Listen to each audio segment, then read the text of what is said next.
नमस्कार.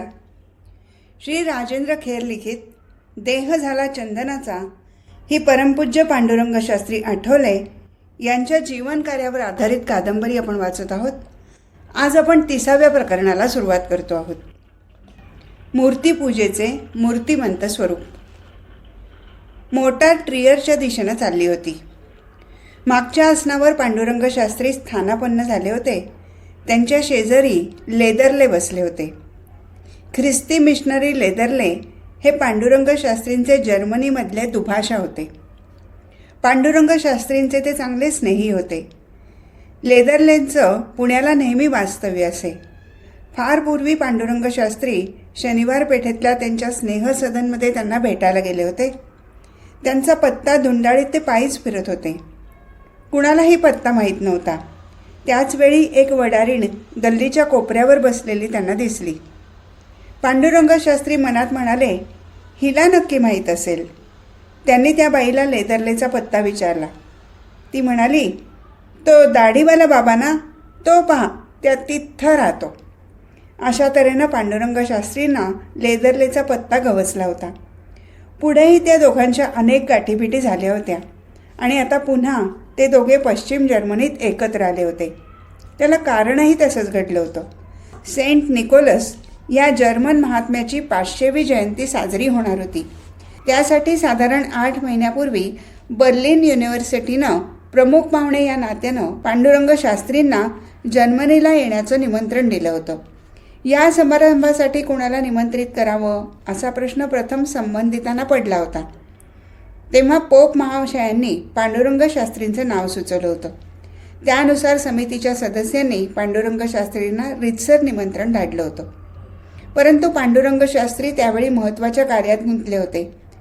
म्हणून त्यांनी उलट टपाली कळवलं होतं, सध्या मी कामात गुंतलो आहे, त्यामुळे जर्मनीला येणं शक्य होणार नाही.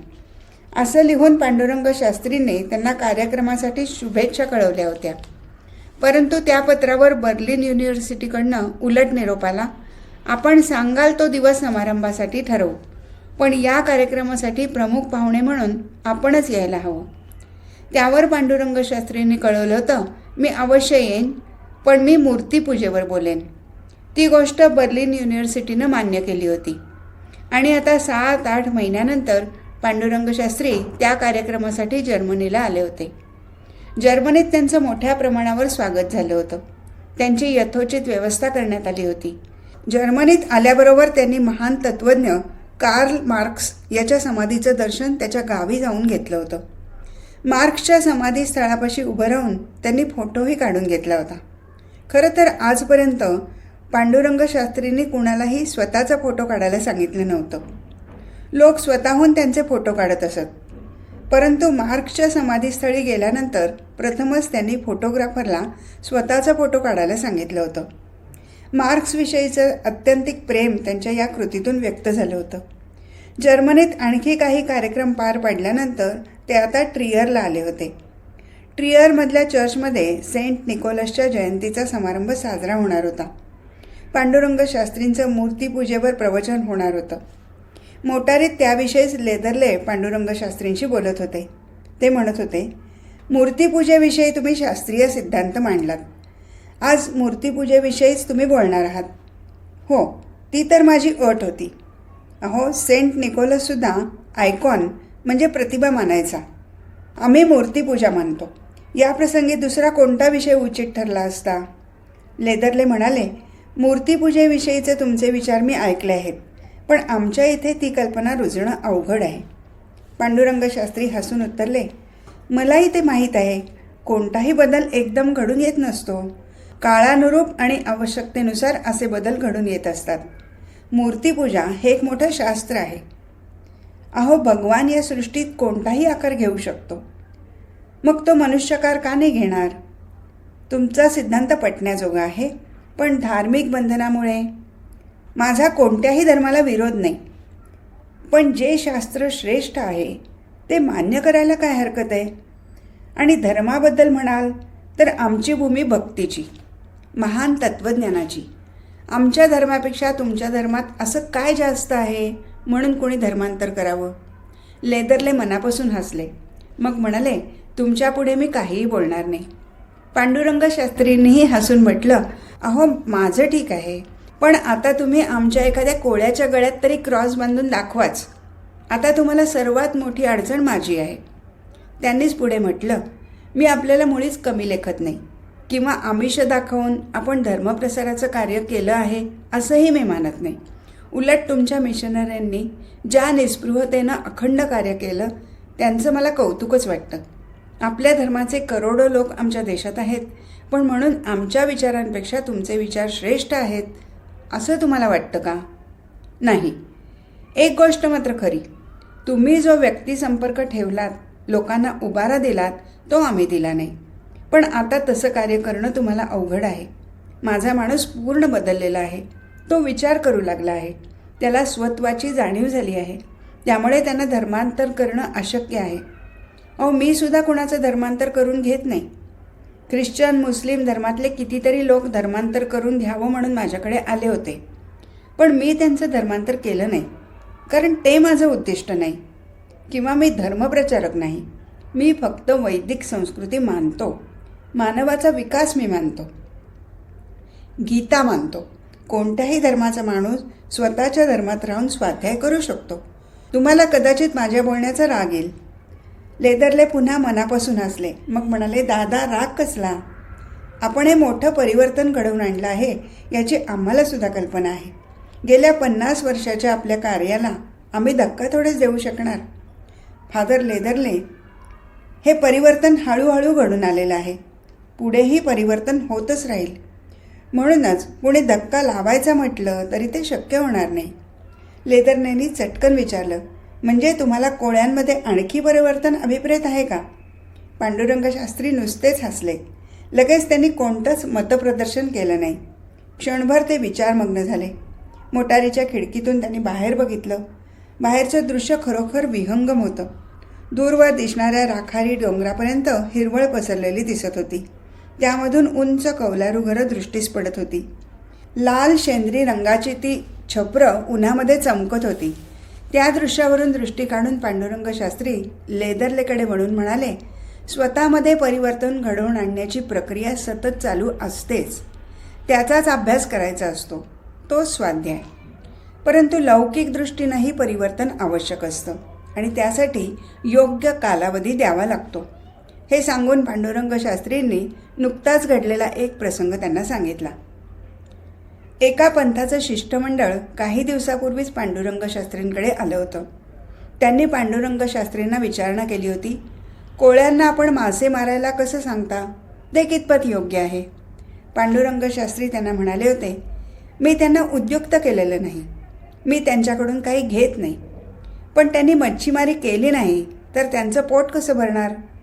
त्यावर कुणीच काही बोललं नव्हतं. पांडुरंग शास्त्री त्या मंडळींना पुढे म्हणाले होते, पिढ्यानपिढ्या जे लोक एखादा व्यवसाय करीत असतील तो काय त्यांना एकदम सोडायला सांगायचा? त्यांचं म्हणणं त्या मंडळींना मनातून पटलं होतं.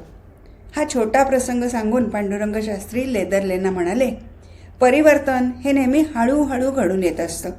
इतकी वर्ष मच्छीमारी केल्यानंतर आता मी माझ्या कोळी बांधवांना समुद्रातून रेती काढायला सांगितली आहे. कालांतरानं रेती काढण्याचा त्यांचा प्रमुख व्यवसाय बनेल. लेदरले एकदम म्हणाले, दादा तुम्हाला भविष्यातलं परिवर्तन मनःचक्षुसमोर दिसत असतं, पण ते प्रत्यक्षात येण्यासाठी तुमची जी थांबण्याची तयारी असते ते पाहून फार आश्चर्य वाटतं. अहो काही गोष्टी अशा आहेत की त्यासाठी शेकडो वर्षही थांबावं लागेल. लेदरले मोठ्या आदरभावानं पांडुरंग शास्त्रींकडे बघत राहिले. एव्हाना ट्रियलमधल्या एका भव्य चर्चच्या आवारात मोटारीनं प्रवेश केला होता. हॉलमध्ये निवडक निमंत्रित आणि विविध विषयांमध्ये डॉक्टरेट संपादन केलेले श्रोते जमले होते. सभागृहातल्या स्टेजवर ते विराजमान झालेले होते. कुसाचा संत निकोलस याच्या 500व्या जयंतीनिमित्त हा समारंभ आयोजित करण्यात आला होता. पांडुरंग शास्त्रींचे विचार ऐकण्यासाठी सुविद्य श्रोत्यांचे कान आसुसले होते. मूर्तिपूजा आणि भारतीय तत्त्वज्ञान या विषयावर पांडुरंग शास्त्री भाष्य करणार होते. श्रोत्यांना ते माहीत होतं. त्यांची उत्सुकता शिगेला पोचली होती. औपचारिक ओळख करून देण्याचा कार्यक्रम झाल्यानंतर पांडुरंग शास्त्रींनी बोलायला प्रारंभ केला. सर्वप्रथम त्यांनी स्वतःला निमंत्रण दिल्याबद्दल संयोजकाचे आभार मानले.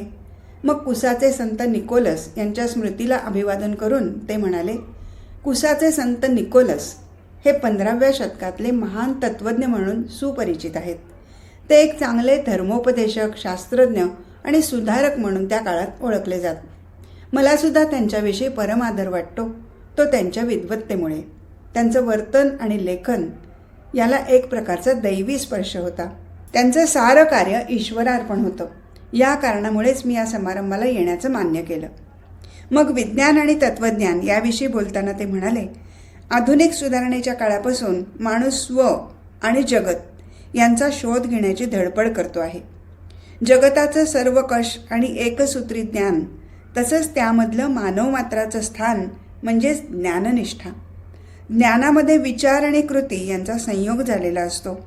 स्वतःचा अनुभव समजून घेणं आणि त्यानुसार वर्तन करणं हेच तत्त्वज्ञानाचं गमक आहे. तत्त्वज्ञान म्हणजे बौद्धिक परिहास असं भारतीयांना कधीच वाटलं नाही, तर बौद्धिक कुतूहल आणि आत्म्याच्या सर्वांगीण परिपूर्णतेसाठी लागणारी आध्यात्मिक आस्था म्हणजे तत्त्वज्ञान असं ते मानतात.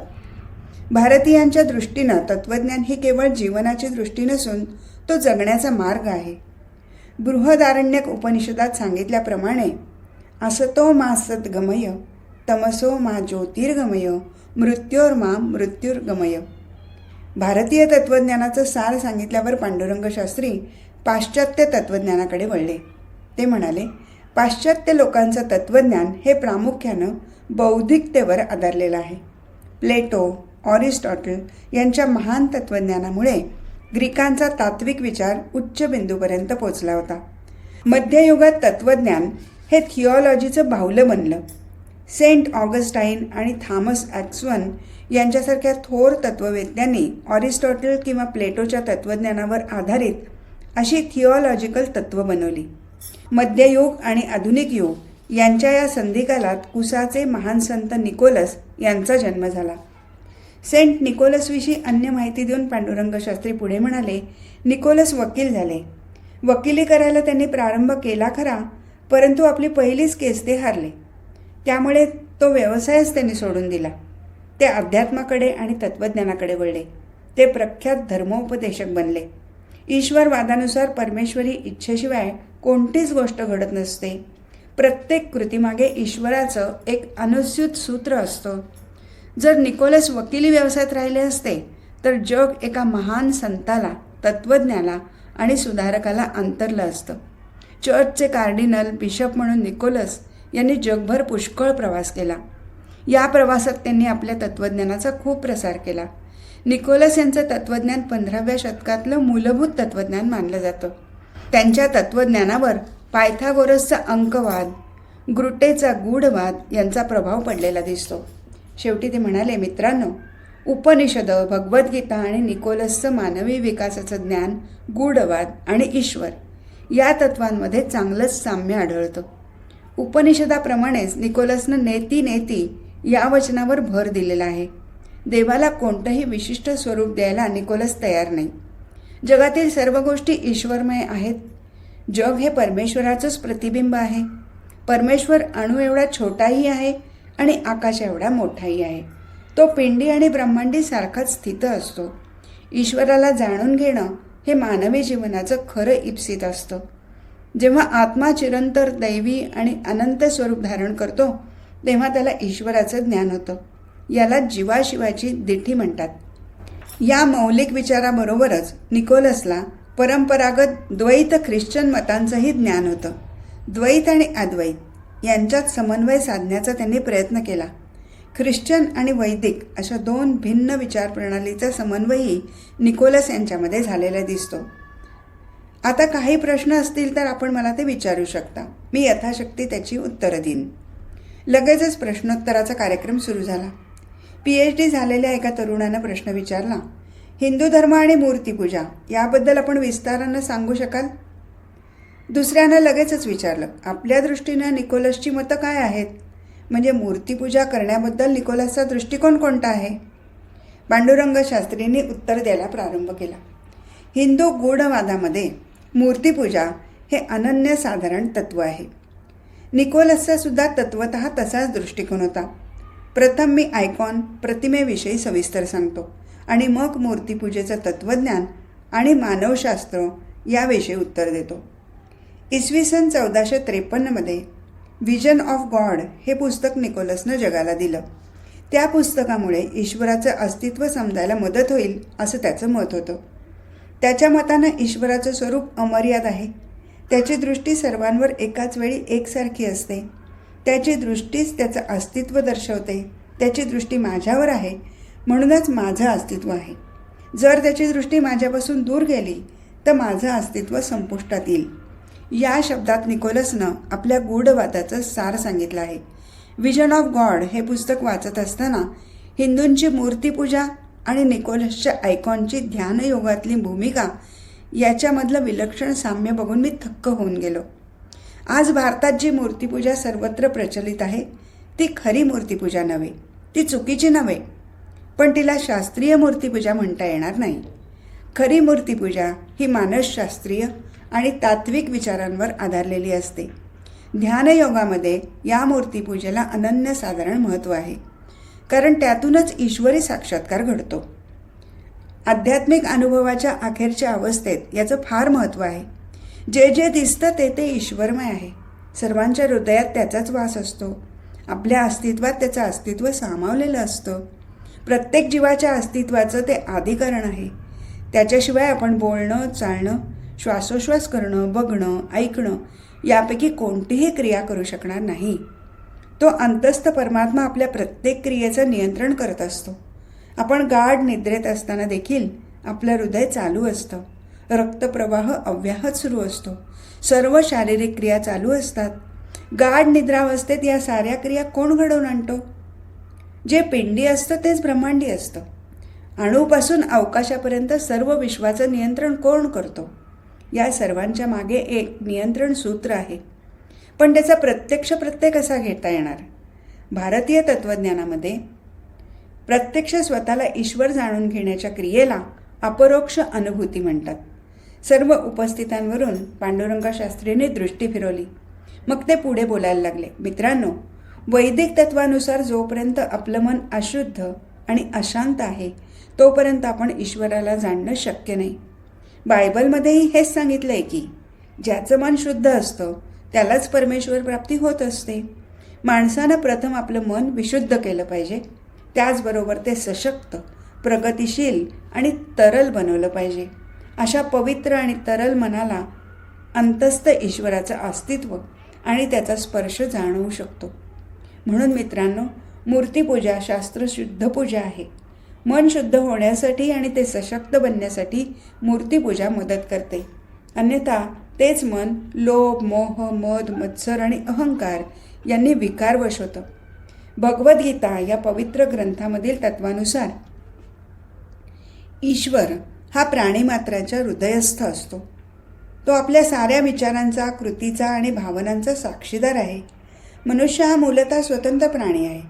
तो स्वतःचं जीवन उन्नत करू शकतो किंवा भौतिक सुखाच्या मागे लागून तो आपलं आयुष्य पशुतुल्य करतो. प्रत्येक माणसाला शाश्वत सुखाची इच्छा असते, परंतु इंद्रियजन्य सुख हे कधीच शाश्वत नसतात. स्वप्नविरहित निद्रेत आपण सुखदुःख विसरून खऱ्या शांतीचा अनुभव घेतो. माझ्या दृष्टीनं निद्रा ही एक प्रकारची आध्यात्मिक स्थिती आहे. निद्रा ही एक प्रकारची मूर्छा असते. ती एक अनैच्छिक अशी क्रिया आहे. जागृतावस्थेतही साधकाला अशा तऱ्हेची अनुभूती मिळावी हे मूर्तीपूजेचं उद्दिष्ट आहे. ही अनुभूती म्हणजे निद्रेविना निद्रा असते. यालाच निर्वाण म्हणतात. आध्यात्मिकतेचं तेच अंतिम इप्सित आहे. अध्यात्मातला पुढचा मार्ग सांगताना त्यांनी पुढे म्हटलं, मन विशुद्ध बनवणं ही अध्यात्माची पहिली पायरी आहे. यात प्रकट आणि अप्रकट मनाचा समावेश होतो. फ्रॉइडच्या मते मानवी मन हे एखाद्या आईसबर्गसारखं आहे. त्यातला फक्त 1/8 भाग हा प्रकट होतो. त्यातच माणसाच्या साऱ्या इच्छा, आकांक्षा, सवयी सामावलेल्या असतात. सर्व नैसर्गिक भावभावनांचं मूळ त्यात असतं. योगमार्गाच्या भाषेत त्याला वासनात्मक मानस म्हणतात. हे साऱ्या अतृप्त इच्छा, आकांक्षा, बऱ्या वाईट स्मृती आणि अनुभव यांचं भांडार असतं. जोपर्यंत हे अप्रकट मन विशुद्ध केलं जात नाही, आणि त्याच्यावर ताबा मिळवला जात नाही तोपर्यंत ईश्वर प्राप्ती होणं दुरापस्त असतं.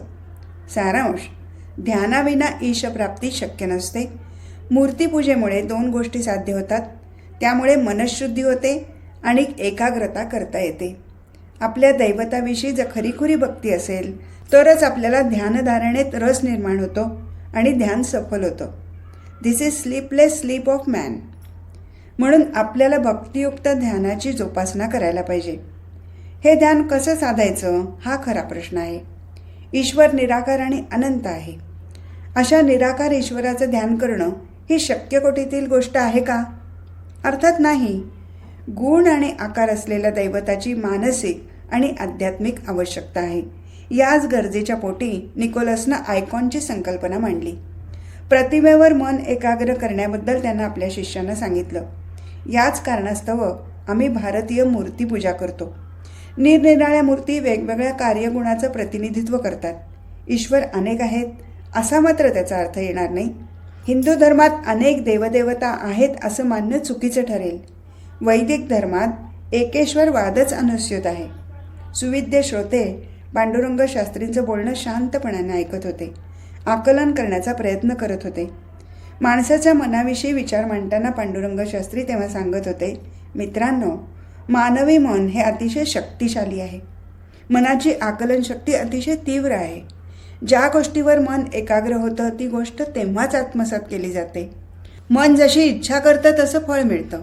आपण जर शौर्य आणि धैर्य या गुणांवर मन एकाग्र केलं तर आपणही शौर्यशाली आणि धैर्यशाली बनतो. इंद्रियजन्य सुखाचाच विचार केला तर माणूस त्रयीण बनतो. मन हे अतिशय तरल असतं. त्यामुळे जे गुण आपल्याला हवेसे वाटतात ते आत्मसात करता येतात. म्हणूनच ज्या मूर्तीचं आपण पूजाध्यान करतो ती मूर्ती अशाच अनुकरणीय आदर्श गुणांनी युक्त असली पाहिजे. ध्यानमूर्ती गुणाढ्य आणि उच्च पातळीची असली पाहिजे. इष्टदेवताही त्याच तत्वावर आधारित आहे. परमेश्वराशिवाय गुणवान, उच्च आणि उदात्त असं कोण आहे? मग अशा परमेश्वराला दृश्य स्वरूपात कसं आणायचं? या साऱ्या प्रश्नांची उत्तरं मूर्तीपूजेच्या तत्त्वज्ञानात गवसतात. ते बोलायचे थांबले तेव्हा एका सुविद्य तरुणानं पुढचा प्रश्न विचारला. आत्तापर्यंत आपण मूर्तीपूजेच्या तत्त्वज्ञानाविषयी विस्तारपूर्वक सांगितलं. धर्म आणि अध्यात्म यांच्यामधलं मूर्तीपूजेचं महत्त्व विशद केलं. परंतु मूर्ती ही मानवाच्या कल्पनेतून साकारलेली असते. त्यामुळे ईश्वराचं अनादि अनंत असं स्वरूप त्यात कसं काय सामावणार? तुमचं म्हणणं काही अंशी बरोबर आहे. पण आपण ज्याच्या त्याच्या कल्पनेचा आविष्कारही विचारात घेतला पाहिजे. मानसशास्त्रामध्ये अचाट किंवा अफाट आणि संयत किंवा क्रियाशील असे कल्पनाशक्तीचे 2 प्रकार असतात. क्रियाशील कल्पनाशक्ती अमर्याद असते. त्याचप्रमाणे ती व्यक्तिसापेक्ष असते. या उलट संयत कल्पनाशक्तीला मर्यादा असतात. तिचं नियंत्रण व्यक्तिनिरपेक्ष सत्यावर आधारलेलं असतं. त्यामुळे तिच्यात जुन्या किंवा परंपरागत अनुभवांचा अंतर्भाव असतो. उदाहरणार्थ, मुलाच्या लग्नाविषयी विचार करत असताना आपली कल्पनाशक्ती मनसोक्त विहरत असते. तिला मर्यादा नसते. परंतु जेव्हा आपल्याला स्वतःचं लग्न आठवतं तेव्हा पुनःप्रत्ययाच्या सत्यावर आधारलेल्या कल्पनाशक्तीचा प्रत्यय येतो. सत्याचं स्मरण होतं. ही रिप्रॉडक्टिव्ह इमॅजिनेशन. वैदिक काळातील ऋषीमुनींनी त्यांना आलेल्या निरनिराळ्या अनुभवानुसार ईश्वराच्या स्वरूपाची कल्पना केली. त्यामुळे साहजिकच मूर्तीमध्येही विभिन्नता आली. परंतु या विभिन्नतेतही परमेश्वरी स्वरूपाचं एकत्व दृष्टोपत्तीस येतं. एकम सत विप्र बहुधा वदंती. मग पांडुरंग शास्त्री म्हणाले, हे जरी सत्य असलं तरी विश्वाच्या वेगवेगळ्या भागात धर्माचं वेगवेगळं स्वरूप आढळतं. विल्यम जेम्स या पूजार्ह विद्वान तत्त्वज्ञानं व्हरायटी ऑफ रिलिजियस एक्सपिरियन्सेसमध्ये हेच सत्यकथन केलं आहे. निकोलसनेही याच तत्वाचा उद्घोष आपल्या दे फेस पेदी या ग्रंथात केला आहे.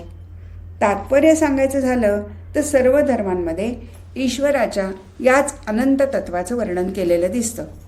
जर धर्माचं विभिन्नत्व मान्य केलं जातं तर मग मूर्तीचं विभिन्नत्व का मान्य केलं जाऊ नये? मूर्ती हे मनःशुद्धी करण्याचं साधन आहे हे आपण विसरता कामा नये. परमेश्वराच्या ठिकाणी मन एकाग्र करण्यासाठी त्याचा उपयोग होतो. मूर्तीचं स्वरूप तिथे दुय्यम ठरतं. मूर्तीच्या मानसचित्रालाच खरं महत्त्व असतं. मूर्तीकडे टक लावून बघण्याला विशेष महत्त्व देता येणार नाही. बंधूंनो, मानवी मन हे सर्जनशील असतं. क्षणात तुम्ही तुम्हाला हवं ते मनात उभं करू शकता. तुम्हाला इच्छा होता क्षणीच कल्पनेनं तुम्ही तुमचं घर उभारता. त्याचप्रमाणे ध्यान करताना साधक आपल्या दृष्टीसमोर ईश्वराचं मानसचित्र उभं करतो आणि त्याचंच सतत ध्यान करतो. सतत ध्यानामुळे भौतिक, नश्वर आणि वाईट विचारांचं खंडन होतं आणि त्याची मनःशुद्धी होते. त्याचवेळी पाठीमागे बसलेल्या एका तरुणानं पृच्छा केली, मूर्ती या साधारणतः मानवी स्वरूपाच्या असतात, असं का? ही आदिमानवाची पद्धत म्हणता येणार नाही का? मूलतः मला यात काही वावगं वाटत नाही. देवाला समजून घ्यायचं असेल तर ते मानवी स्वरूपातच समजून घेणं अधिक सुलभ आहे, असं निकोलसचंही मत होतं. म्हणून मूर्ती ही बहुधा मानवी स्वरूपात असते. A.N. व्हाईटहेड या गणिततज्ज्ञाचं आणि तत्त्वज्ञानाचं तेच मत आहे. ईश्वराला समजून घेण्यासाठी मानवाला मानवी स्वरूपाचाच आधार घ्यावा लागतो. सर्वसाधारणपणानं स्वानुभवातूनच आपल्याला ज्ञान प्राप्त झालेलं असतं. तत्त्वज्ञान, धर्म आणि विज्ञान या गोष्टी मानवी अनुभवातूनच निर्माण झालेल्या असतात. स्वानुभवापलीकडे त्यात काही नसतं. म्हणून मित्रांनो, शास्त्रीय मूर्तीपूजेचे सिद्धांत आणि त्यांचं आचरण नीट समजावून घेतलं पाहिजे. वेगवेगळे मूर्ती प्रकार असले तरी त्यामुळे ईश्वराची विभिन्नता आढळत नाही. ईश्वर एकच आहे. मूर्ती ही साक्षात परमेश्वर नव्हे. निकोलसनं आपल्या शिष्यांना जी प्रतिमा दिली ती देखील साक्षात परमेश्वर नव्हती. मूर्ती अथवा प्रतिमा या केवळ प्रतिकात्मक असतात. प्रतीक हे केवळ साधन आहे. गणितातले मोठमोठे कठीण सिद्धांत सोडवण्यासाठी अशा प्रकारच्या प्रतीकाचं सहाय्य घेतलं जातं. अध्यात्म आणि गूढवादातही याच तत्वाचा अंतर्भाव केला जातो. मन शुद्ध करण्यासाठी मूर्तीची मानसिक गरज असते. त्यामुळे चित्त एकाग्र करता येतं. लगोलग दुसरा एक सुविद्य तरुणानं प्रश्न विचारला, हिंदू धर्मातील त्रिमूर्ती या संकल्पनेबद्दल आपण काय सांगू शकाल? अनेकेश्वरवादाचंच हे द्योतक ठरत नाही का? पांडुरंग शास्त्री तेव्हाच उत्तरले, आत्तापर्यंत मी केलेल्या विवेचनातून आपल्या ध्यानात आलं असेल की आम्ही एकाच ईश्वराची विविध प्रकारांनी आणि विविध रूपांमधून पूजा बांधत असतो. त्यातच ब्रह्मा, विष्णू, महेश या त्रिमूर्ती पूजेचा अंतर्भाव होतो. ही 3 वेगवेगळी दैवतं आहेत असा याचा अर्थ होत नाही. एकाच ईश्वराची विभिन्न कार्य या मूर्तीद्वारे व्यक्त होतात. निर्मिती हे त्यातील ब्रह्मरूपाचं कार्य, संगोपन हे विष्णू रूपाचं कार्य, तर विनाश हे शिवरूपाचं कार्य. त्रिमूर्ती हे उत्पत्ती, स्थिती आणि लय याचं कार्यरूप आहे. ज्याप्रमाणे एकच व्यक्ती पिता, पुत्र, पती, नागरिक, बंधू, डॉक्टर अशा विविध रूपांनी त्या नात्यानुरूप आणि कार्यानुरूप ओळखली जाते, त्याचप्रमाणे ईश्वरालाही अनेक नावांनी संबोधलं जातं. विविध कार्यानुरूप, गुणानुरूप त्याचं स्वरूपही बदलतं. आपण आता मूर्ती आणि मूर्तीपूजेबद्दल सांगितलं, ते ध्यानात आलं. पण दगड, लाकूड, धातू यांच्यासारख्या निर्जीव वस्तूपासून तयार केलेल्या मूर्तीला दैवत्व कसं काय प्राप्त होऊ शकेल? कारण परमेश्वर हा चैतन्य रूप आहे, तर मूर्ती या निर्जीव पदार्थापासून तयार केलेल्या आहेत. तेव्हा मानवी प्रार्थनेला या निर्जीव मूर्ती कशा साथ घालू शकतील? पांडुरंग शास्त्रीने मंद स्मित केलं. मग ते म्हणाले, निर्जीव वस्तूंना दैवत्व कसं प्राप्त होऊ शकेल असा प्रश्न नेहमीच उद्भवतो. गेल्या 300 वर्षात निरीश्वरवाद्यांनीच हा प्रश्न उभा केला आहे. मन आणि प्रकृती किंवा चैतन्य आणि शरीर या द्वैतवादावर हा प्रश्न आधारलेला होता. जीव, भावना, ध्येय, मूल्य यांचा अभाव असलेली गोष्ट म्हणजे वस्तू असा वैज्ञानिकांचा आणि वेदांत्याचा दृष्टिकोन होता. परंतु व्हाईटहेड, बर्गसन, चार्ल्स हर्टस्ट्रोन या समकालीन तत्त्वज्ञानाच्या मतानं या निसर्गात कोणतीही गोष्ट निर्जीव नसते. निसर्ग हा चैतन्यमय असतो. तेव्हा मूर्ती ही सजीव मानली गेली तर त्यात वावगं काय आहे? ज्या ईश्वराचा प्रत्येक प्राणीमात्राच्या हृदयात वास असतो, त्या ईश्वर शक्तीचा वास मूर्तीच्या अणुरेणूत असला तर यात तरी वावगं काय आहे? जर आपलं मन शुद्ध आणि संवेदनाशील असेल तर मूर्तीशी देखील सहज सुसंवाद साधता येईल. तेव्हा मूर्तीपूजेच्या विरुद्ध बुद्धिनिष्ठ असा तर्कवाद मला तरी आढळत नाही. क्षणभर ते बोलायचे थांबले. सर्वांवरून हसतमुखानं दृष्टी फिरवली. मग ते म्हणाले, मूर्ती किंवा प्रतिमा यांच्या माध्यमातून जर ईश्वराचं ज्ञान होत असेल तर एकेश्वरवादात त्यांना सामावून घेता येईल. परंतु जर त्यामुळे लोक एकमेकांपासून दूर जाऊ लागले, तसंच अंधश्रद्धा आणि अनेकेश्वरवाद बळावू लागला तर मात्र त्यांना त्याचं स्थान मिळणार नाही, असं निकोलसनं आपल्या ग्रंथात लिहिलेलं आहे. माझ्या मते वेद आणि गीता यांनी ज्या मूर्तीपूजेचं प्रतिपादन केलं आहे ती खरी शास्त्रशुद्ध मूर्तीपूजा मानावी लागेल. तात्विकदृष्ट्या तोच खरा योग्य मार्ग आहे. नराचा नारायण व्हायला त्यामुळे सहाय्य होतं. सर्व शक्तिमान आणि दयाळू असा परमेश्वर आपल्या लाडक्या लेकरांसाठी कोणतंही वेगवेगळं स्वरूप किंवा आकार का धारण करू शकणार नाही? राजा किंवा पंतप्रधान देखील आपल्या लाडक्या नातवाला खुश करण्यासाठी माकड चेष्टा करतात, घोडा घोडा असा खेळ करतात, विदूषकी गमती करतात. तद्वत परमेश्वरही आपल्या लाडक्या लेकरांसाठी त्याच्या आवडीचे लुटूपुटीचे खेळ करून हवं ते रूप का नाही घेणार? पांडुरंग शास्त्रींनी प्रतिप्रश्न केला होता, पण तो मुद्दा बाजूलाच राहिला. श्रोत्यांमधल्या एका मध्यमवयीन तरुणानं वेगळाच प्रश्न उपस्थित केला. धर्माच्या ऐक्याबद्दल निकोलसचं काय मत होतं? वेगवेगळ्या धर्मियांसाठी त्यांचा कोणता संदेश आहे? त्यानंच पुढे विचारलं, सध्याच्या आधुनिक विज्ञान युगात आपल्या मते धर्माचं काय स्थान आहे? 15व्या शतकात निकोलसच्या संदेशाचं जे महत्त्व होतं ते आजही तसंच आहे का? त्या तरुणानं एका मागोमाग एक प्रश्न विचारले होते, परंतु पांडुरंग शास्त्रीने त्याला विस्तृत आणि समर्पक उत्तर दिलं. विविध धर्मातील पूजा प्रकारांचं, कर्मकांडांचं दायित्व परमेश्वरानं आपल्या अंगावर घेतलं आहे, असं निकोलस सांगतो. हिंदू धर्मात याच गोष्टींवर योग्य भर दिला आहे. त्यामुळे भारतात अनेक पंथ गुण्यागोविंदानं नांदत आहेत. युनिटी आणि रिफॉर्म या आपल्या ग्रंथात निकोलस धर्माच्या ऐक्याचंच प्रतिपादन करतो. ज्याप्रमाणे सर्व नद्या समुद्राला जाऊन मिळतात, त्याप्रमाणे सर्व धर्म आणि पंथ एकाच परमेश्वराला जाऊन मिळतात.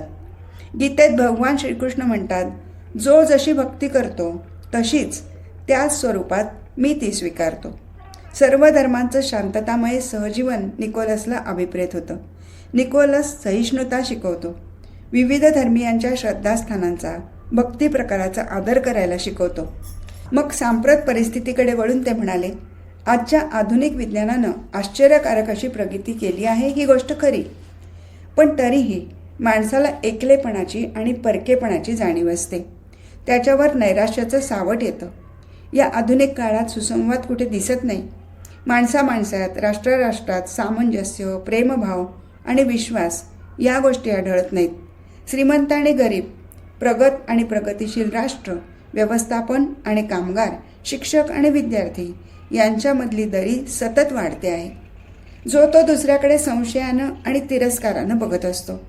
एकीकडे आर्थिक, तांत्रिक आणि बौद्धिक प्रगती घडून येत आहे, तर दुसरीकडे नैतिक आणि आध्यात्मिक अधःपतन होत आहे. अशा अवस्थेत निकोलससारख्या संतपुरुषाचे प्रेमाचे आणि ऐक्याचे संदेश निश्चितच उपयुक्त ठरणारे आहेत. भक्ती ही एक सामाजिक शक्ती आहे. त्यामुळे या आधुनिक काळातील त्रुटी खचितच दूर होऊ शकतील. समाजसेवेच्या बळावर समाजाची उन्नती होणार नाही, तर केवळ भक्तीच्या योगानंच हे साध्य होऊ शकेल. म्हणूनच निकोलसचा संदेश पूर्व काळापेक्षा सांप्रत काळात चपखल लागू पडणारा आहे. अखेरीस पांडुरंग शास्त्री म्हणाले, जर्मनांमध्ये आणि भारतीयांमध्ये आध्यात्मिक साम्य आहे. उभय राष्ट्रामधील तात्विक विचारांचं साम्य सर्वश्रुत आहे. त्यामुळे भारतीय विचारवंत आणि निकोलस यांच्या विचारांमध्ये साधर्म्य आढळलं तर त्यात नवल ते काय? निकोलसचं वर्णन होली सोल असंच करावं लागेल. त्याच्या विचारांचा आपण मागोवा घेऊया, त्याचं अनुकरण करूया. अशा संत महात्म्याचं आपण सतत मनन चिंतन करायला हवं. या महान जर्मन संताला मी या प्रसंगी आदरांजली वाहतो. मनपूर्वक आपण निकोलसचं स्मरण करूया आणि माणसामाणसातल्या, त्याचप्रमाणे मानव आणि ईश्वरातल्या अद्वैताचा अनुभव घेऊया. निकोलसच्या पवित्र आत्म्याला आदरांजली वाहण्याचा हाच योग्य मार्ग आहे. कार्यक्रम संपला. पांडुरंग शास्त्रींचं भाषण ऐकून सभागृहातला प्रत्येकजण भारावून गेला होता. सर्व सुविद्य तरुणांच्या प्रश्नांना पांडुरंग शास्त्रींनी समर्पक उत्तरं दिली होती. त्यांची विद्वत्ता पाहून सर्व श्रोते आश्चर्यचकित होऊन गेले होते. मूर्तीपूजेविषयीचे पांडुरंग शास्त्रींचे विचार प्रत्येकालाच भावले होते. कार्यक्रम संपल्यानंतर पांडुरंग शास्त्री लेदरले समवेत तिथून निघाले. त्यांना फ्रँकफुर्टला जायचं होतं. तिथूनच ते भारतात परतणार होते. दोघेही मोटारीत बसले. मोटार फ्रँकफुर्टच्या दिशेनं निघाली. आज इथेच थांबू. हरिओम तत्सत.